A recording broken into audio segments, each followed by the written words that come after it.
If it happens in wrestling, it happens here. This is the Superkick Society.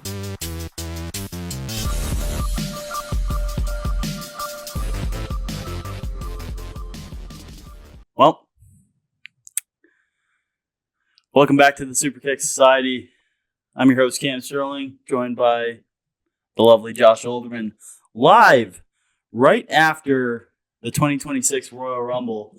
And boy, do we have some hot takes? Do we have some hot takes for you guys? Let's start with the highest of highs, that being the Women's Royal Rumble, which for, another year that seemingly the streak has gone on consecutively now for about ever since it started. The Women's Royal Rumble was miles better than the men's. It was just a great match all around. Great work by everyone involved, not named Nia Jax. It was fantastic. We saw a bunch of breakouts in that Women's Royal Rumble. We saw great performances by Lash Legend, Kiana James even. Yeah. There were some... Sol Ruka with a very impressive performance some going breakout to the final stars. three. And the right winner won, in my opinion. Yeah. I was between Liv Morgan and a returning Bianca Belair, as many people were. Bianca did not come back. That is still on the table. Yeah. And I don't see Liv Morgan going after Jade Cargill, which leaves that storyline still open. And it does perfectly set the table for Raquel Rodriguez to pick up the title in that street fight coming up against Stephanie Vaquer. And then that leads to the Mania match. Liv Morgan eliminates Raquel Rodriguez. No ifs, ands, or buts. Liv Morgan. No bueno. Straight up eliminates Raquel, which is massive for the status of the Judgment Day. An impending doom in the Judgment Day could be upon us. Mm-hmm. Dom Mysterio coming back to what is a very fractured Judgment Day.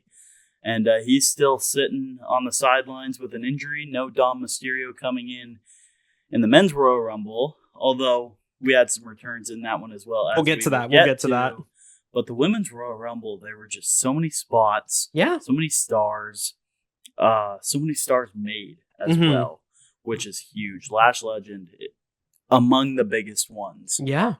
We weren't sure about her being the sidekick to Nia Jax and Nia not having a good performance this year. Not in the slightest. We weren't sure how quickly Lash might get that push, but boy, did she. Yeah. Eliminating both Bellas, Io Sky, Charlotte, Grace, and Charlotte. Becky as well, maybe? No, I don't believe so. I don't believe so. She eliminated a lot of... I think Lash Legend ended with those 5 eliminations. Yeah, a lot of notable folks, though. And what a group of 5 that is. Oh, yeah. I am beyond shocked at the success of Lash Legend's Royal Rumble. And I'm really excited to see what she does on possibly the top of the card on SmackDown. Yeah, this feels like the breakout moment, the push into that upper mid card. I guarantee you she's going to break away from Nia Jax sooner rather than later, especially after that fantastic performance. In all honesty, I think it would be actually a really nice change of pace if she wins Elimination Chamber and goes to face Jade Cargill at Mania. That could be really cool. Unless a Bianca Belair return happens along the road to WrestleMania. That's true. I definitely think that's the way to go. With a Jade Cargill feud. Yeah. Or Jordynne Grace possibly with the hype around her That's true. But we do have another big return in the Women's Royal Rumble with Tiffy Time officially back. Tiffany Stratton, the runner-up in the 2026 Royal Rumble, being eliminated by Liv Morgan. Tiffany Stratton had a good showing. Oh, yeah. In the limited amount of time she had, and it was quite a big pop. Back like she never left. Stratton. And we saw, as we mentioned, both Bellas back in the 2026 Rumble as well. Brie Bella had a massive pop in Saudi Arabia, which was really cool to see. She had some great spots with Nikki. Yeah. No bad blood this time around. And it was overall just a very well-rounded Royal Rumble. Yeah. I mean, you look at some of the names that we predicted to show up, like Paige, that's fine. You can save that if she's coming back for like a post WrestleMania. Blake Monroe is probably the only person that I think should have been there that wasn't, to really get the former Mariah May settled in the eyes of main roster fans. I mean, you could have easily taken out Kalani Jordan and put Blake Monroe in that spot, but you know what? I'm fine with it. I'm fine with it. It was a good Rumble all around. Even Kalani Jordan had a very good showing. And you could really see, like, yeah, here's all of our current stars, your Charlottes, your Beckys, your Alexas, your Baileys, even. And then you get this showcase of the future. These are the next ones up. Stratton, Perez, Lash Legends, JC Jane, Sol Ruka, Kalani Jordan. The list goes on and on. Lola Vice. Just great up-and-coming stars on the way. And you get a glimpse of both the present and the future coming down the line, along with a nice pop for Brie Bella as really the one returning legend in that match. Fantastic all around. That's how you do a Royal Rumble. We do have a couple of tag teams possibly splitting up in that Royal Rumble as well. Alexa Bliss accidentally eliminated by Charlotte Flair, and the Kabuki Warriors splitting up as well. Accidentally. Yeah, that... I feel like Alexa and Charlotte, that's a Mania match. That was bound. That's a Mania match in the making. Hell, put a stipulation on it. WWE doesn't do, Texas death matches, but give them like a street fight stipulation. Let the hatred flow through them and let them have a banger match. Asuka and Kairi Sane, that's not exactly a Mania match, though both performers are fantastic, but that one was, again, also kind of expected. I don't know where that feud is going to go because obviously the Kabuki Warriors are some of the most skilled wrestlers on the WWE roster right now. Yeah. And they belong in the singles roster. I just don't know how they are going to convert over because they are like, where's their spot? A tightly bound tag team right now. Unless they feud against each other and then somebody comes into the mix, possibly Io Sky, who was involved in that storyline. But again, Io Sky is way too busy to be feuding with the Kabuki Warriors right now in their own storyline. Yeah. So I really don't know how they are, because it's not as simple as two major singles superstars like Charlotte and Alexa Bliss who you can see the goal line fight at WrestleMania. Yeah. The Kabuki Warriors are not like that. No. So I'm really interested to see where this goes because both of them are definitely able to be single stars. Like, it leaves the door open for all these possibilities. Yeah. And I think, again, that is really, really well done in that sense, that it's a little lesser down than Alexa and Charlotte, their accidental eliminations, but it still leaves the door open for potential, rivalries to spring out, transitions, like you mentioned, back into singles work. I think, it'll work out in due time. Well, on to a more somber note. AJ Styles. His career is over. Gunther doesn't make him tap out, but makes him pass out. And takes the win over AJ, continuing his run as the Legend Killer. And the Phenomenal One hangs him up. Yepers. There's not really much I have to say. It was a fantastic match between these two. I think AJ's one of those guys that just doesn't have bad matches ever, no matter which era of his career he's in. This was a fantastic high note to leave on. It was definitely the right way to end. AJ doesn't tap out. He doesn't get pinned. He goes until he can't. Exactly. And that was the whole story of the match, that he keeps getting up, keeps fighting, even if Gunther's beating him down. He does not give up like that little bee John Cena did. Oh man, John Cena tapping out and AJ passing out is such a contrast. Such a contrast. But yeah, I think it's poetic that AJ, his in-ring career ends 10 years after he came to WWE. The exact same pay-per-view too. 10 years, but it just doesn't feel real. He still had a lot left in the tank, it seems like, but wrestling at such a high level for such a long time, like 20 plus years, almost 30 actually, of high level work, it definitely takes a toll. I imagine he wants to just go home, be a family man. There's nothing wrong with that. Take some time to heal up, to fix his body. He feels like a guy that is going to come back around to wrestling in some capacity as a producer, as an on-screen figure. But yeah, his Where in-ring, that will be, who knows? That could be anywhere. but the in-ring portion of his career is seemingly over. It will take a bit to sink in, but on the flip side, I am not a fan of Gunther coming into the Royal Rumble at number 30. We'll get to that. We'll get to that. We'll get to that, but You're one and done. You're one and done, man. Yeah. All right. The next singles match of the night, that being the championship clash between Drew McIntyre and Sami Zayn. Another great match. It was solid. I think it was very predictable that Drew was going to take this one home. Yeah. He still has a lot left to do as the Undisputed Champion, and his reign has been very good over the first 3 weeks. He just looks like a champion, feels like a champion, and he looks unbeatable right now. And I think his first defense being Sami Zayn was good. The story was there. Yeah. The hope was there that Sami would pull it off. But I can't see Drew losing this anytime soon. You can't. Like the graphic said, 22, 23 days since he won the title? Yeah. That you can't. Like, he's made to be a champion. He deserves to be a champion for a very, very long time. Exactly. He deserves this. He has earned it with his work over the last few years as a heel, as the ultimate hater. He has earned this title run, and yeah, it just couldn't end so soon. Sami, dare I say, is entering the LA Knight part of his career of the, are they ever going to pull the trigger? He's running out of time for the company to get behind him.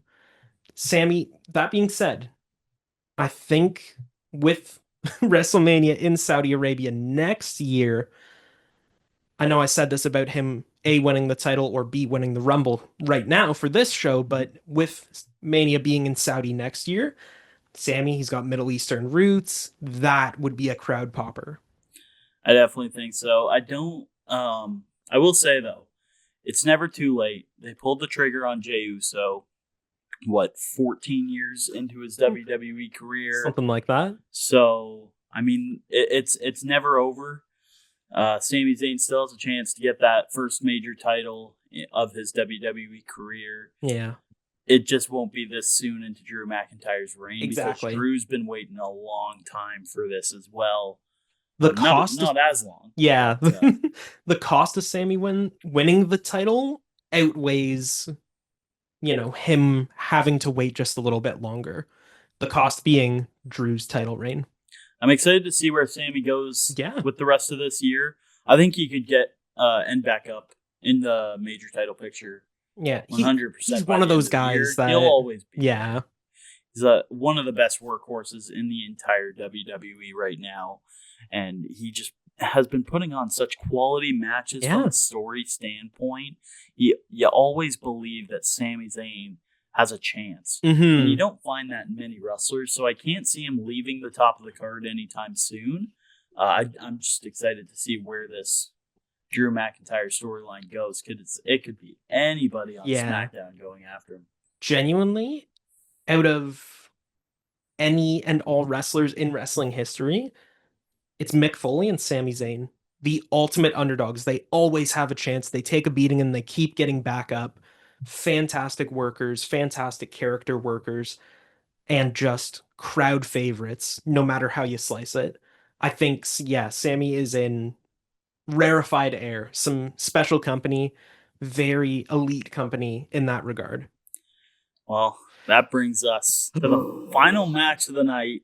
Ended with about 15 minutes straight of fireworks throughout the entire city of Riyadh, just for a Roman Reigns Royal Rumble win. It's giving mid.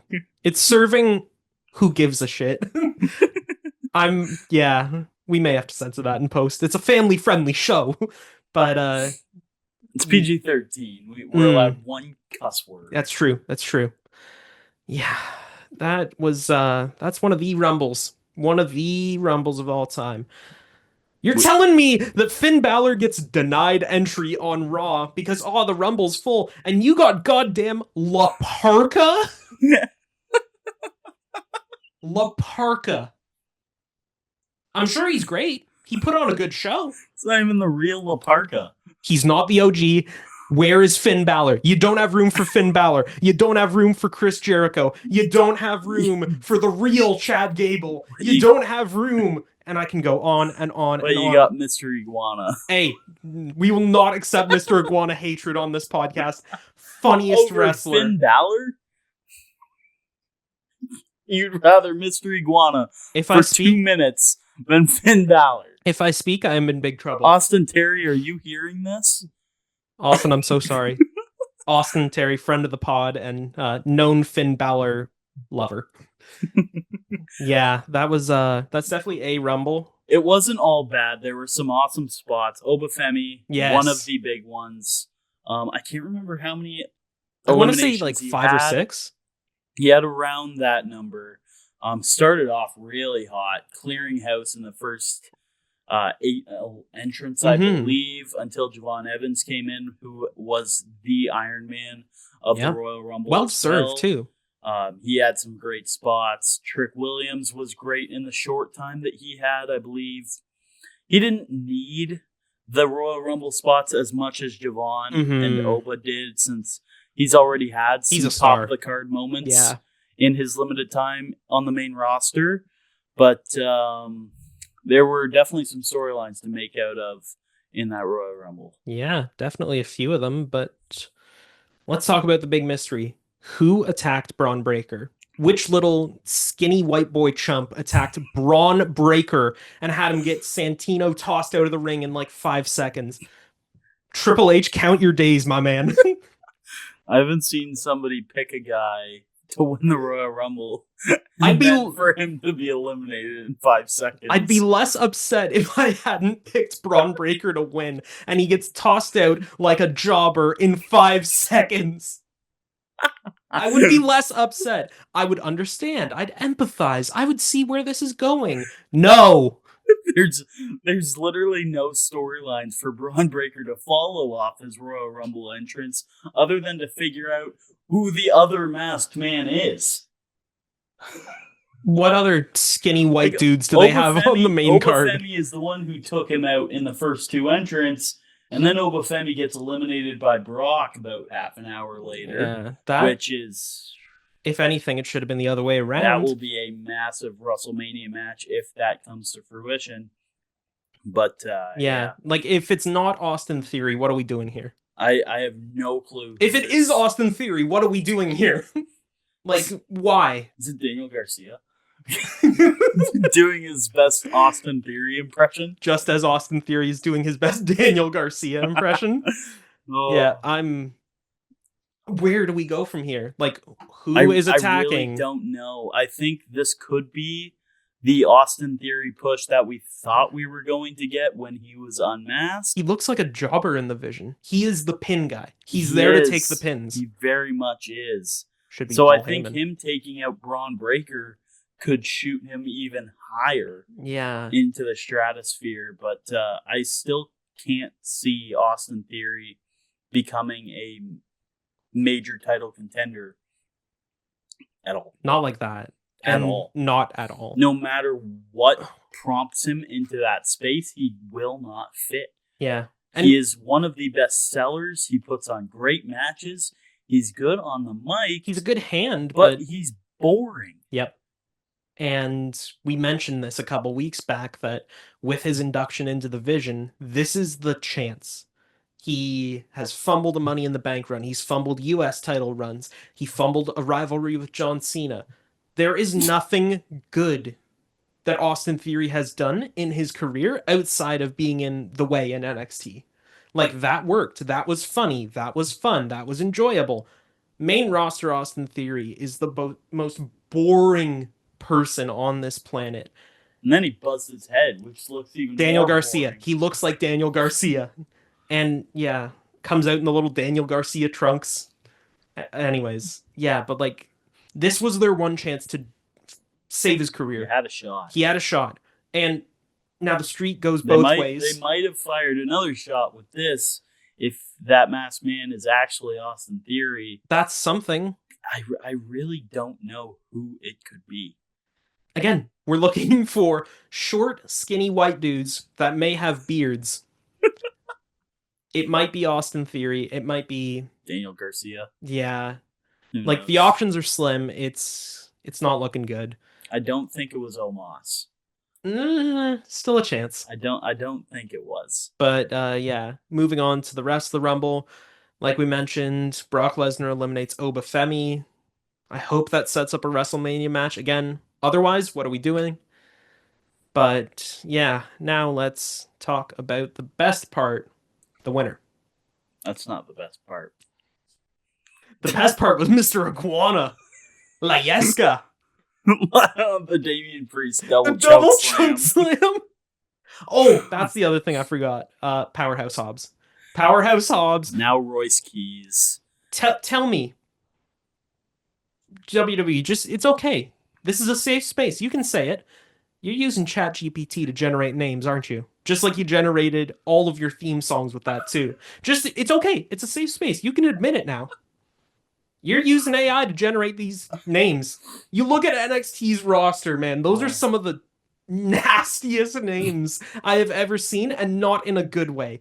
And you look at now Royce Keys. I'm sure there's some significance there. I'm sure there's some personal connection. I know Michael Cole vaguely touched on the fact that it's some kind of homage to Hobbs' kid. The powerhouse Royce Keys. Powerhouse Keys. I don't know. Royce Hobbs. Will Keys. It's like nails on a chalkboard. Royce man. Keys Royce is not. Keys. Royce Keys is a middle-aged accountant that lives in a bum-ass apartment with his 6 other roommates who also work in accounting. Royce Keys is the kind of name that you give to a guy like Austin Theory. Boring. It sounds like a law firm. Mid. It sounds like a law firm. Yeah. Royce and Keys. Royce and Keys Limited. I'm sorry. I can't get on board with this. And you had the little bricks that come up that say Powerhouse Hobbs and the graphic that says formerly known as Powerhouse Hobbs. If you're going to acknowledge him as Powerhouse Hobbs, name him Powerhouse Hobbs. Don't name him Royce Keys. I know, WWE, that you have to trademark people's names so that you can make money off them and allow the individual to never earn a cent off of their own wrestling name. But no, you can find a way around this, goddammit. Royce Keys, for one of the scariest badasses in wrestling today, and you give him the name of the kind of guy that works in a school cafeteria. No disrespect to school cafeteria workers, but Royce Keys sounds like a guy who'd be teaching math to 6-year-olds. He's a tutor that you see the posters for on telephone poles. Royce Keys, math tutor, 47 years old, plenty of experience. Call 905-615-2745. And then there's like that little tab at the bottom that you take the phone number and take the contact info of Royce Keys, the math tutor. Not Royce Keys, the former AEW Trios champion. Not Royce Keys, former FTW champ. Not Royce Keys, one of the most jacked MFers in wrestling today. Cam, talk about something else so I can catch my breath. Well, Royce Keys did eliminate Damian Priest, which is solid. Oh, is he going to feud with Damian Priest for 6 months? Is Zelina Vega going to be his manager too? Why is he not in NXT? NXT has so many open roster spots. NXT is cooked. Chat, they're putting members of Dark State in the NXT title ladder match. Bro. Dark State is like if you bought the Shield off of Temu. You're putting members of that faction in the NXT title ladder match, but you're not putting a certified star like Powerhouse Hobbs into that mix. And now you're putting him on the main roster where he's going to get inevitably lost in the shuffle. I don't know. What are we doing here? I really don't know what they're doing with Powerhouse Hobbs right now. I'm not even referring him to as Royce Keys. No, we will never refer to him as Royce Keys. That's Powerhouse Hobbs, baby. Will Hobbs, if you're nasty. He had so much potential. Like, he could have easily been one of the biggest beasts on the main roster. Yeah. And you just have the Vision toss him out. Like, the attire's sick. Wasn't even Braun Breaker. Yeah. He was done. Austin Theory was part of Powerhouse Hobbs' elimination. Austin Theory. What are we doing here, lads?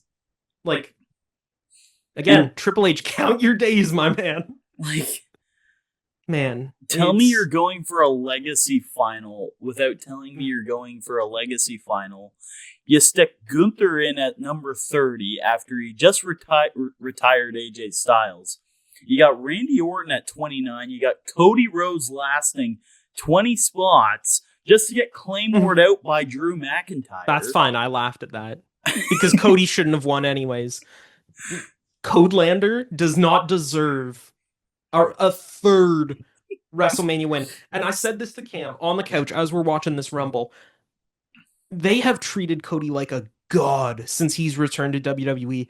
Man, it's time to put some people over. It's time to take some losses. You had LA Knight in that ring. Yeah. You had Penta in that ring. You had Jacob Fatu in that ring. And all of them went out before the Final Four. The Final Four. And 2 of them went out before Cody Rhodes. And Jacob Fatu just got tossed out because he was staring at Drew McIntyre. Oh, yeah. Want to know the best part of all of this? I can live with Roman Reigns winning. I can live with Roman Reigns in the Final Four. I can live with Randy Orton in the Final Four. I can live with Gunther in the Final Four. You're sticking Logan Paul in the Royal Rumble Final Four when Brock Lesnar, Obafemi, Braun Breaker, who else? Javon Evans, Ilya Dragunov, all these other fantastic names, Mr. Iguana, all got tossed out before Logan Paul. You don't even have the Prime logo in the ring. Just eliminate him like any other superstar. He's not a chump. Making you any extra money. I get it. He's athletic. That's cool. He didn't even show it off. Nope. No spots for Logan Paul. He just lasted 20 minutes. Yep. Terrible with person. Nothing.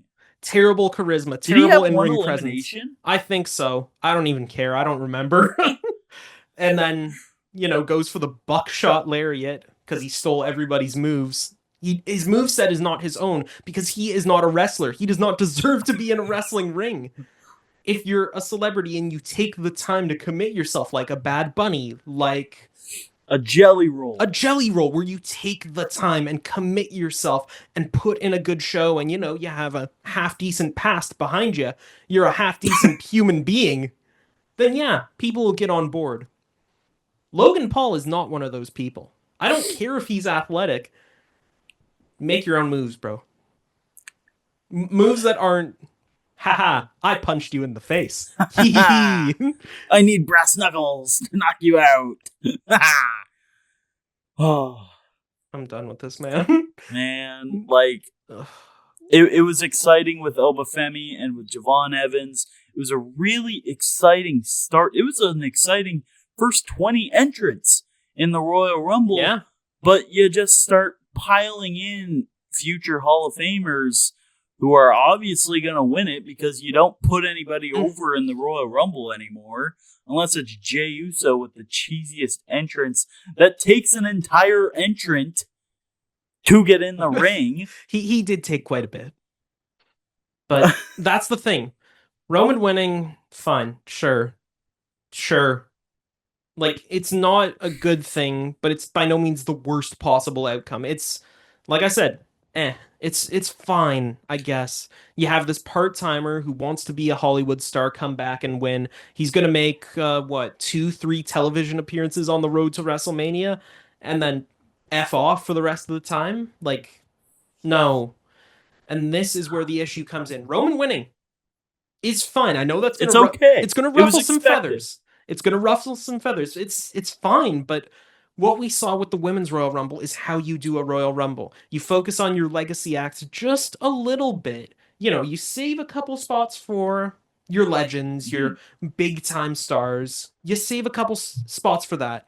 You let them have their time in the spotlight, but at the end of the day, you let the kids have a good showing. You let, again, like I mentioned at the start, you give a showcase of, yep, here's the present, here are your current stars right now that you know and love, but here's the people you should get to know. Here's the people who are going to be the stars that you know and love in the next decade or two. The men's Royal Rumble did not do that beyond Obafemi and Javon Evans. Which took place in the first 10 entrants. Ilya Dragunov gets treated like a chump. Braun Breaker treated like a chump. You've got these stars, these young guns. These are the guys that you build up. Jacob Fatu. You've got these guys that you are supposed to build up. In the Women's Rumble, they all got their big spots. JC Jane had awesome spots. Kalani Jordan had awesome spots. But no, you send the Miz in the 23rd spot. The Miz is cool, but no. We listed off the names of the people that aren't in the Rumble, and you got time for part-timers. You got time for over-the-hill stars. Make new ones. Almost every single member from 22 on is above 40 years old. Get that through your head. And that's... You have The Miz, Brock Lesnar, Jey Uso, Roman Reigns, Cody Rhodes, Randy Orton, Gunther, all coming in the last 8 spots. Gunther coming in was just kind of unnecessary. He's awesome. He's awesome. I love Gunther so much.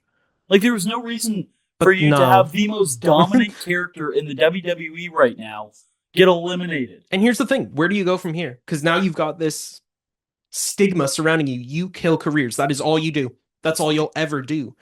But it's Gunther, one of the best wrestlers ever.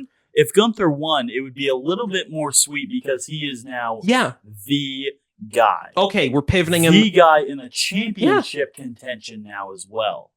We're pivoting him out of the Randy Orton throwback gimmick, and we're now bringing him back into the title picture where he belongs as a standalone main event star. He doesn't need gimmicks. That's his whole persona. He's old-fashioned. He doesn't need any gimmicks to get himself over, but now he's the career killer. He's the career killer. That's cool. It's awesome to have a mega heel that can do that kind of thing. But the fact of the matter is, Gunther's pushing 40. It's time for him to just have world champion. Yeah, world championship after world championship. You got CM Punk as champion right now. Pass it around. Let's look. CM Punk won't be around for much longer. It's the thing. You look at the women's title picture, and you're getting... You have Stephanie Vaquer, who joined the main roster this year. Yeah.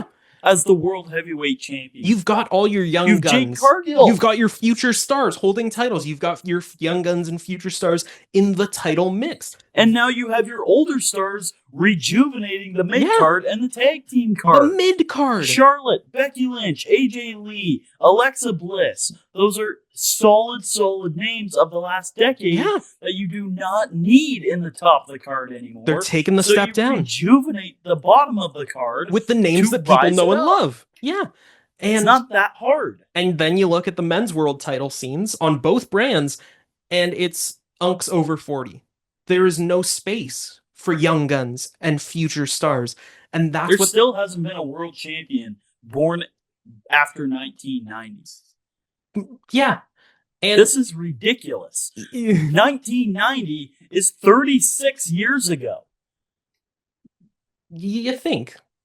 It just makes you think that what's stopping them? Why do we have to hand it to part-timers? Why do we keep old-timers in this upper echelon? Why don't we make new stars? Oh, wait. Gunther needs to retire them all. That's what the Royal Rumble is for. The Royal Rumble is for making young stars and giving them great performances. We saw that in the Women's Rumble. We did not see that in the Men's Rumble outside of Obafemi and Javon Evans, who were going to be standout stars regardless of how they were booked in this match. But you look at all the other young guys and rising stars, the few of them that were in. Eliminated shortly. Carmelo Hayes not even in the damn match. La Parka was in the match. Don't we love La Parka, guys? Don't we want to go watch AAA with fucking JBL on commentary? Don't we want to go watch AAA with known lucha legend Undertaker booking the show? Don't you love AAA, guys? La Parka's awesome. I love La Parka.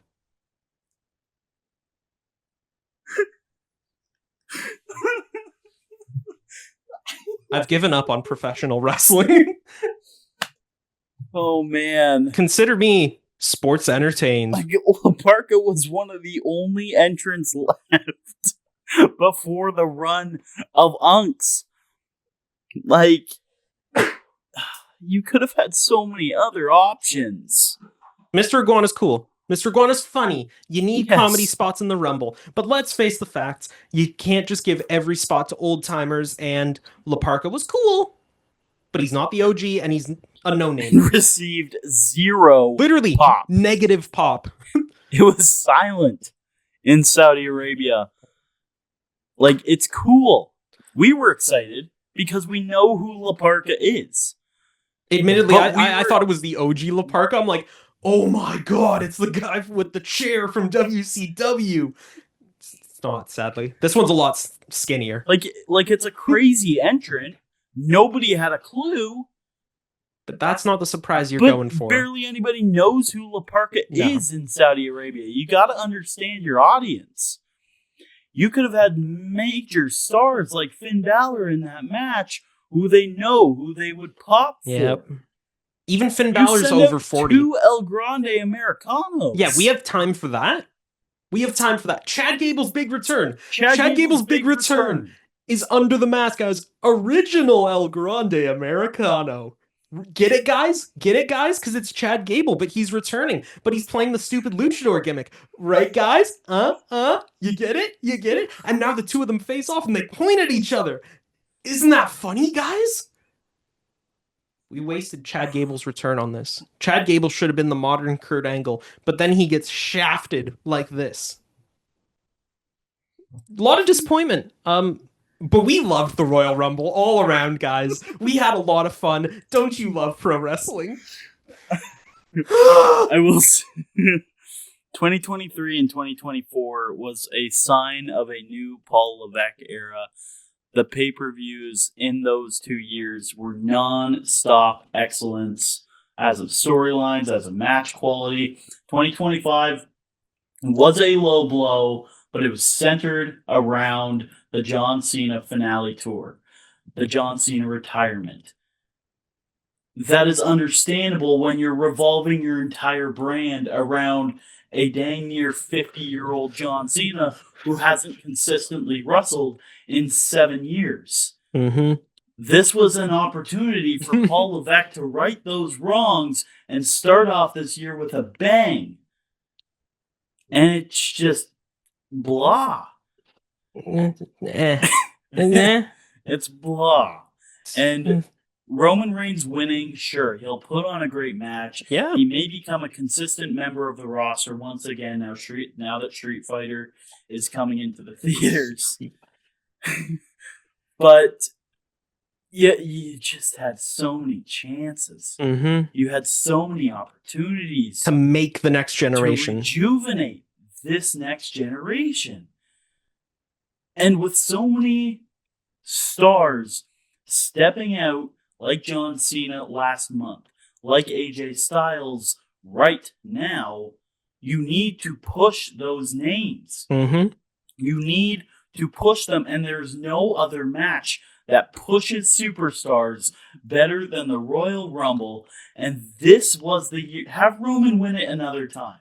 Have Roman win it next year. You can still have Roman win it, but Roman you can let Reigns your does kids not have need fun. A championship rivalry right now. But this was the year with so many NXT superstars coming up and NXT in the dump right now because all of their stars are gone. This was your opportunity to skyrocket Oba Femi, skyrocket Trick Williams, skyrocket Javon Evans. And even just a new name like Jacob Fatu or LA Knight, somebody new. Someone fresh. Something different. Again, women's scene, fantastic in that regard. Doing it perfectly. You push Sol Ruka. You push Tiffany Stratton right off of injury. You give Liv Morgan a singles run like she deserves, not keeping her in a faction. You are pushing new names. It is simple as that in the Royal Rumble. Nah, man, Brock Lesnar's got to dominate. He's part-time. He just wants to go live on his farm in Saskatchewan. I think it's time to give him a Saudi payday and bring him back out and let him eliminate some of the biggest young stars of this generation, like Ilya Dragunov and Obafemi. The fact that Paul Heyman rejoined Brock Lesnar and we don't even care tells you how important rejuvenating new talent is.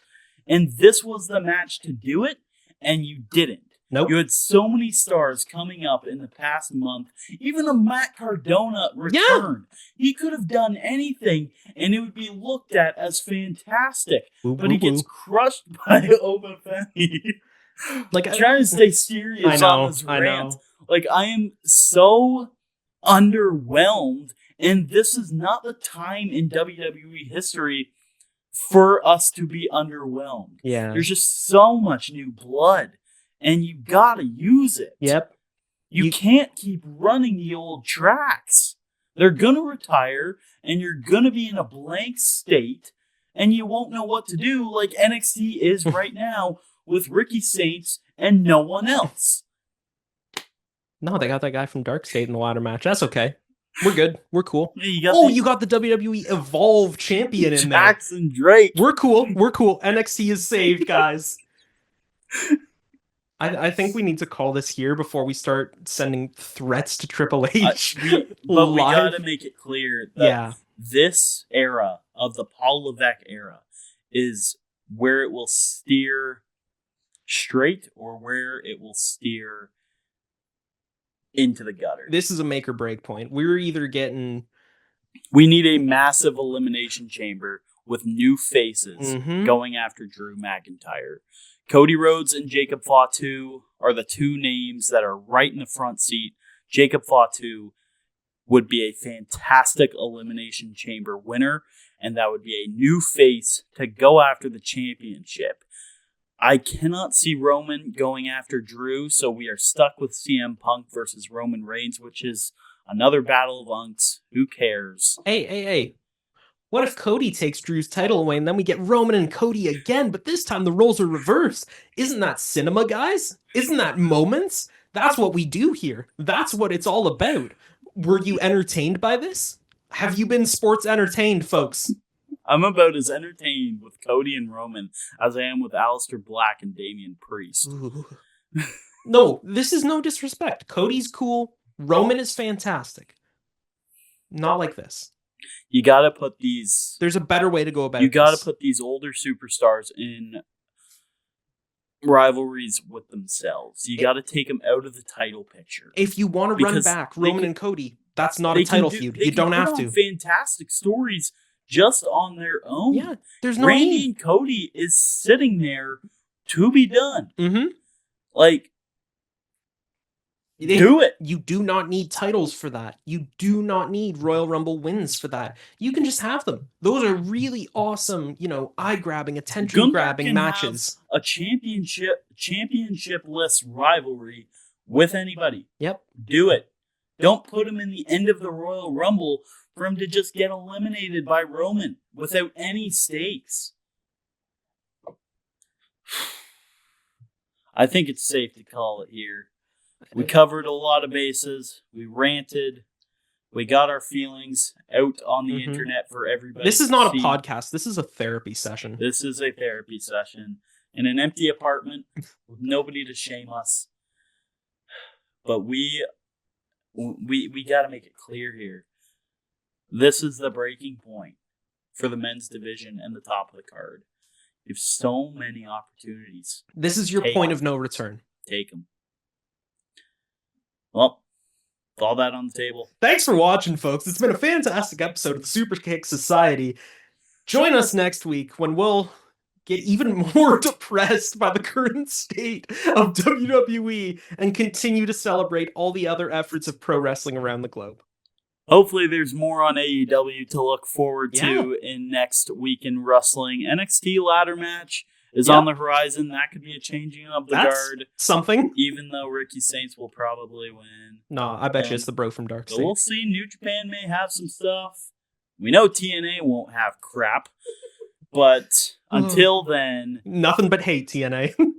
I've been your host, Cam Sterling, joined by the very angry Joshua Alderman. We'll see you next weekend.